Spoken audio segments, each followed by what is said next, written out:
दुर्कheim के अनुसार आधुनिक समाजों में कानून का स्वरूप क्या है? आधुनिक समाजों का कानून जो है वो प्रतिकारी है। जो दमनकारी कानून व्यवस्था इन्होंने बताई थी वो प्राचीन समाज की थी। 59 क्वेश्चन है, किसने सामाजिक समूह को द्विक और त्रिक में वर्गीकृत किया है? तो इसने सीमेल ने द्विक और त्रिक सामाजिक समूह को बताया है। किसने सामाजिक गतिशीलता को दो प्रकारों सामाजिक आरोहण तथा सामाजिक अधोगम में वर्गीकरण किया है? गतिशीलता में सबसे अच्छा योगदान सोरोकिन का है। इन्होंने दो प्रकार की मोबिलिटी के बारे में बताया था, अपवर्ड और डाउनवर्ड। 1927 में इनकी पुस्तक प्रकाशित हुई थी, सोशल मोबिलिटी। 60 क्वेश्चन है, आंतर समूह और बाह्य समूह के मध्य किसने अंतर किया था? समनर ने पुस्तक लिखी थी फोकवे, जो कि 1907 में प्रकाशित हुई थी। और इन्होंने आंतर समूह, जो कि जिसे प्राथमिक समूह भी कहते हैं, बाह्य समूह जिनसे आमने सामने का संपर्क नहीं होता, उसे बाह्य समूह कहते हैं, जिसमें घनिष्ठता की कमी होती है। किसने कहा कि ऐतिहासिक परिवर्तन होते हैं जब सांस्कृतिक व्यवस्था के दो प्रकारों के इंद्रिय परक एवं विचारात्मक के मध्य उतार चढ़ाव आता है? तो इसका उत्तर सोरोकिन ने है। किसने कहा कि समाज में प्रत्येक व्यक्ति की अपरिहार्य रूप से अनेक परिस्थितियां होती हैं और इसमें से प्रत्येक इस परिस्थिति में एक भूमिका जुड़ी होती है? और लिंटन ने इसे प्रभाषित किया था कि समाज में प्रत्येक व्यक्ति की अपरिहार्य रूप से अनेक परिस्थिति होती हैं और परिस्थितियों से जुड़ी हुई भूमिका होती है, यानी कि परिस्थिति और भूमिका एक ही सिक्के के दो पहलू हैं। मनुष्य का अनोखापन उसकी संस्कृति के आधिपत्य में निहित होता है, यह वक्तव्य किसने दिया था? मनुष्य का अनोखापन उसकी संस्कृति के आधिपत्य में निहित होता है, यह वक्तव्य डेविस का है। किसने सामाजिक उद्विकास के 4 चरणों तथा किसने सामाजिक उद्विकास के 4 चरणों यथा सरल, युग्म, द्विगुण, युग्म तथा त्रिगुण यौगिक समाज की व्याख्या की थी? इसका उत्तर हर्बर्ट स्पेंसर होना चाहिए। ये देखिए, इसका उत्तर है ए, हर्बर्ट स्पेंसर ने सामाजिक उद्विकास के 4 चरणों यथा सरल, युग्म, द्विगुण युग्म तथा त्रिगुण यौगिक समाज की व्याख्या की थी। बी मलिनोवस्की इसकी महत्ता पर बल देते हैं। बी मलिनोवस्की निर्वंश विज्ञान की महत्ता को बल देते हैं क्योंकि किसी समाज के प्रथानुगत व्यवहारों, विश्वासों एवं मनोवृत्तियों का विस्तृत वर्णन, लेखा जोखा तैयार करने की विधा निर्वंश विज्ञान कहलाती है। 68 क्वेश्चन देखिए, the social structure of value पुस्तक किसकी है? राधाकमल मुखर्जी ने यह पुस्तक लिखी है। निम्नलिखित में से किसने peasant and the peasant society नामक पुस्तक लिखी है? यह पुस्तक टी सैनिन ने peasants and the peasant societies पुस्तक लिखी है। 69 प्रश्न है, संस्कृतिकरण का परिणाम है। संस्कृतिकरण से जो है संरचनात्मक परिवर्तन नहीं होता है, किसी जाति की सांस्कृतिक गतिशीलता, ये सही उत्तर है। बी इसका सही ऑप्शन है। श्रीनिवासन ने संस्कृतिकरण की अवधारणा का प्रतिपादन किया था। एम.एन. श्रीनिवासन के अनुसार यह एक ऐसी प्रक्रिया है जिसके अनुसार निम्न हिंदू जातियां या जनजातियां समूह अथवा बहुधा द्वि कहे जाने वाली जातियों की दिशा में अपनी प्रथाओं, संस्कारों, विचारों तथा जीवन शैली को बदलने का प्रयत्न करती हैं। यह किसी जाति की सांस्कृतिक गतिशीलता का रूप है। औद्योगिक समाजशास्त्र का अभ्युदय किसके साथ संबंधित है?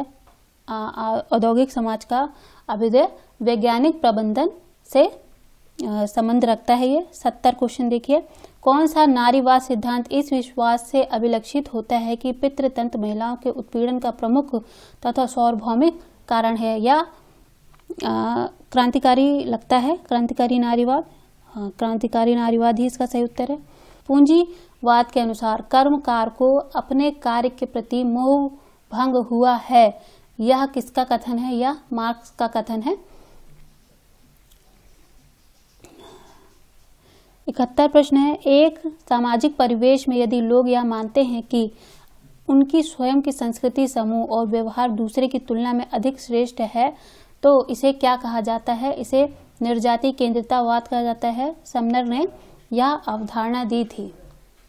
67 प्रश्न है, पार्सन्स ने सभी कर्ताओं द्वारा सामाजिक परिस्थिति में अनुभव की जाने वाली मूलभूत दुविधा के लिए किस पद का प्रयोग किया है। एक बार फिर से क्वेश्चन पढ़ते हैं। पार्सन्स ने सभी कर्ताओं द्वारा सामाजिक परिस्थिति में अनुभव किए जाने वाली मूलभूत दुविधाओं के लिए किस पद का प्रयोग किया है। इसके उत्तर है प्रतिमानचर।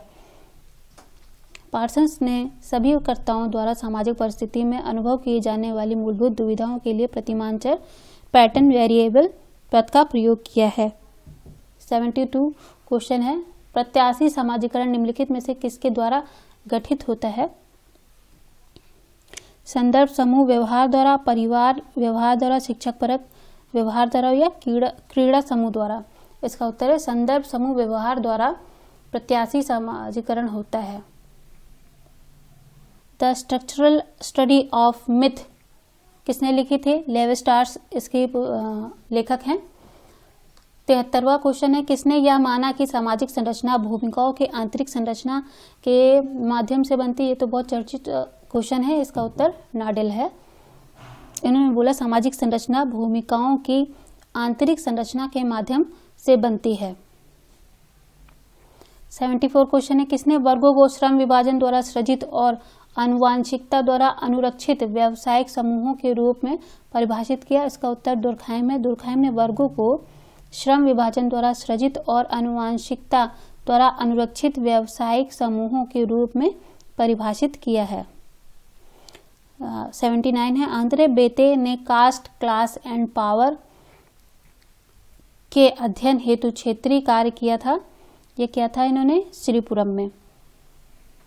75 क्वेश्चन है, शिकागो स्कूल के विसमन्यात्मक विपत्त गमन की समस्या के समाधान का अध्ययन किया गया। ये तो उपस्थितिकी दृष्टिकोण से सर्वप्रथम किया गया था शिकागो स्कूल में। 80 क्वेश्चन है, निम्नलिखित में से किस संकल्पना का प्रयोग ई गॉफमैन द्वारा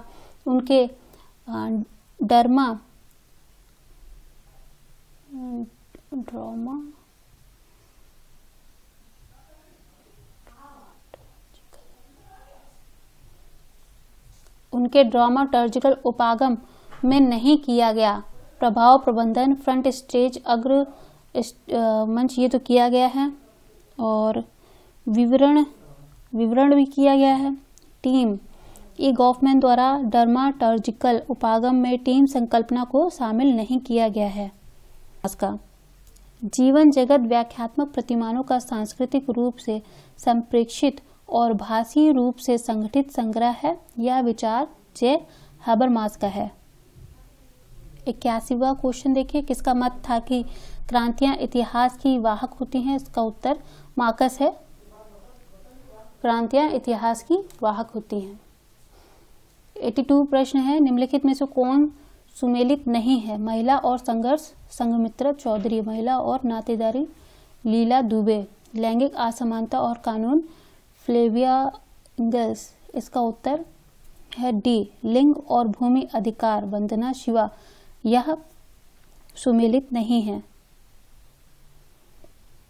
बल्कि लिंग और भूमि अधिकार बीना अग्रवाल से संबंधित है।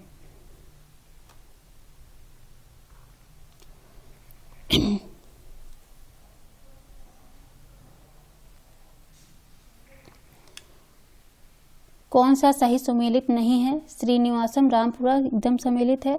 एस.सी. दुबे, समीर पीठ सम्मिलित है। मैकी मैरिट किशनगढ़ी सुमेलित है। और आंद्रे बेते किशनगढ़ी का अध्ययन किया था इन्होंने। आंद्रे बेते ने श्रीपुरम का अध्ययन किया था। यह सही सुमेलन है। कौन सा सही सुमेलित नहीं है। इसमें डी सुमेलित नहीं है। आंद्रे बेते ने श्रीपुरम का अध्ययन किया था, रामगढ़ का अध्ययन नहीं किया था।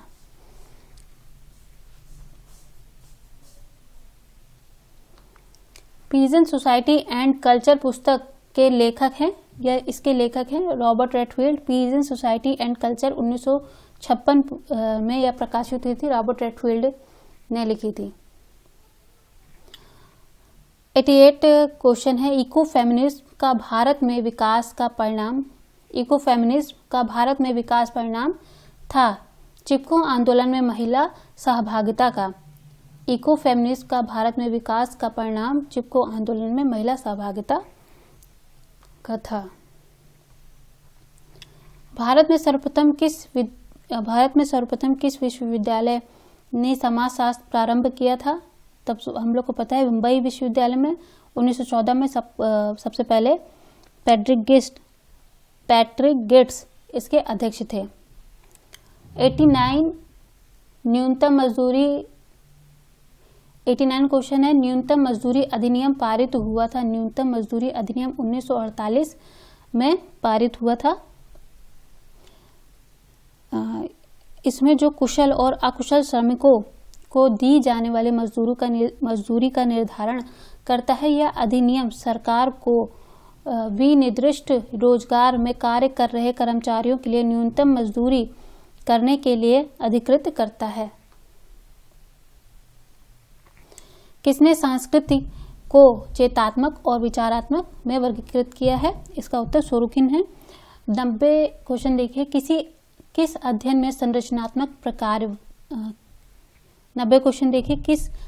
में संरचनात्मक प्रक्रियात्मक उपागम का प्रयोग किया गया है? इसका उत्तर है religion and society among the कुक्स of south India में संरचनात्मक प्रकारवाद उपागम का प्रयोग किया गया है।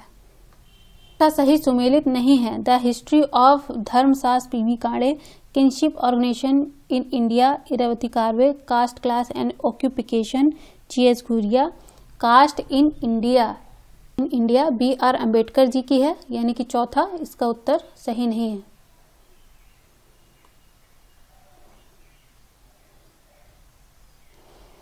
इक्यानवे क्वेश्चन देखिए, भारतीय संविधान के 73वें संशोधन के द्वारा निम्नलिखित में से किन वर्गों को आरक्षण दिया गया है? इसका उत्तर है महिलाएं और अनुसूचित जाति, अनुसूचित जनजाति। इसका उत्तर सी सही है। 96 प्रश्न देखिए, निम्नलिखित राज्यों में कौन सा राज्य मादक पदार्थों के उच्चतम खपत के लिए जाना जाता है? इसका उत्तर है पंजाब। पंजाब में सबसे ज्यादा मादक पदार्थों का खपत होता है। जननी सुरक्षा योजना किस वर्ष लागू हुई है? जननी सुरक्षा योजना 2005 में लागू हुई है। इसके अंतर्गत गरीबी रेखा से नीचे जीवन यापन करने वाली महिलाओं को संस्थागत प्रसूति कराने के लिए 1000 रुपए की आर्थिक सहायता प्रदान की जाएगी। इक्वालिटी एंड आइडेंटिटी पुस्तक के लेखक हैं टी.के. ओमेन। यह पुस्तक 2002 में प्रकाशित हुई है। राष्ट्रीय हरित प्राधिकरण अधिनियम पारित हुआ है।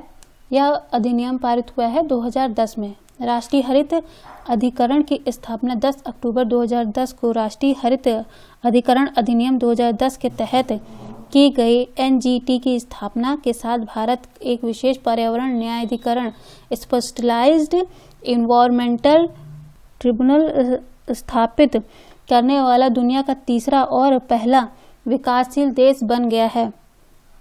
इससे पहले केवल ऑस्ट्रेलिया और न्यूजीलैंड में ही ऐसा किसी निकाय की स्थापना की गई थी। समाजों एवं संस्कृतियों के विपरंपराकरण से गुजरने की प्रक्रिया को कहा जाता है वैश्वीकरण। समाजों एवं संस्कृतियों के विपरंपराकरण से गुजरने की प्रक्रिया को वैश्वीकरण के नाम से भी जाना जाता है।